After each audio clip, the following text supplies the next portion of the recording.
गुरुपौर्णिमा विशेष हळदीच्या पानातली छान सुगंधित अशी लापसी बनवायला अगदी सोपी आहे। त्यासाठी कढईमध्ये 2 चमचे तूप घातलं, आवडीनुसार ड्रायफ्रुट्स घालायचे आणि छान भाजून बाजूला काढून घ्यायचे। 1 वाटीभर एवढा लापसी रवा घेतलेला आहे। याच वाटीने आपण पाणी देखील मोजून घेणार आहोत, ज्यामुळे अगदी मऊ सुटसुटीत अशी लापसी बनून तयार होईल।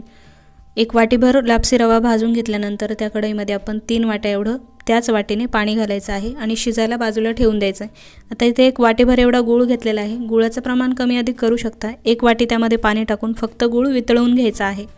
नंतर शिजलेल्या लापशीमध्ये हा गूळ टाकायचा आणि आपण सुरुवातीला जे ड्रायफ्रुट्स भाजून घेतले होते ते यामध्ये घालायचे। नंतर तुमच्या श्रद्धेनुसार केशर, वेलची, जायफळ किसून घालायचं छान सुगंध येण्यासाठी। नंतर यावरती सर्वात महत्त्वाचा इन्ग्रेडियंट हळदीचं पान घेतलेलं आहे, स्वच्छ धुवून ते टाकायचं। 2 मिनिटांनंतर छान वाफ बसली, अगदी घरभर याचा सुगंध पसरलेला आहे।